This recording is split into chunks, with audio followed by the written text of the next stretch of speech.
6-7 ঘন্টা সময় তারা কেমন করে গেল এই প্রশ্ন জাতির কাছে রেখে গেলাম। আমার কোনো চাওয়া পাওয়া নাই। আমার ভাই ওসমান হাদি শহীদ হয়েছে, ওর শহীদি তামান্না ছিল। আপনার বক্তব্য শুনেছেন, আপনারা শহীদ ওসমান হাদি টকশো শুনেছেন। ও সব সময় শহীদি তামান্না করত। হয়তো আল্লাহ তাআলা ওর শহীদি সেই মত নসিব করে দিয়েছেন। কিন্তু আপনাদের কাছে আমি এই ঋণ করে দিই, আমি ছাড়ব না। আমার ভাই শহীদ ওসমান হাদি বিচার যেন প্রকাশ্যে এই বাংলার জমিনে আমরা দেখতে পারি। 7-8 দিন হলো এখনো পর্যন্ত আমরা কিছুই করতে পারলাম না। এই দুঃখে কলিজা ছেড়ে যাচ্ছে। আমরা ওসমান হাদির জন্য দোয়া করি, আমরা ওর সন্তান ওর স্ত্রীর জন্য দোয়া করি।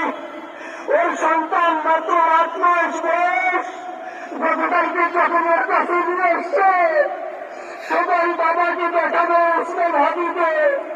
আমি বললাম কি লাভ হবে, ও তো কোনদিন ওর বাবার চেহারা কথা বলতে পারবে না। ওর ছেলে আর কোনদিন জানবে না আমার বাবা কেমন ছিল।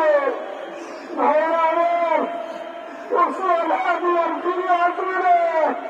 ওসমান তুমি দেখে যাও, লক্ষ লক্ষ জনতা তৌহিদি জনতা তোমার জন্য পাগল। ওসমান তুমি মরো নাই, তুমি আমাদেরকে পাগল বানাই দিয়ে গেছ। আল্লাহর কাছে আমরা সবাই দোয়া করি, আল্লাহ যেন আমার ভাই শহীদ শরীফ ওসমান হাদিকে জান্নাতুল ফিরদাউসের ওলা হিসেবে কবুল করেন। আল্লাহ তাআলার কাছে দোয়া করছি, আল্লাহ তাআলা আমরা যারা বেঁচে আছি ইমানের সাথে স্বাধীনতার সার্বভৌমত্ব রক্ষা করে তৌহিদের দ্বীপ বাংলাদেশকে যেন আমরা রক্ষা করতে পারি, সেই তৌফিক আল্লাহ তাআলা আমাদের নসিব করুন। আপনাদের সবার কাছে দোয়া চাচ্ছি। আমার মেজো ভাই ওমর ফারুক সাথে ছিল, ওর জন্য আপনারা দোয়া করবেন।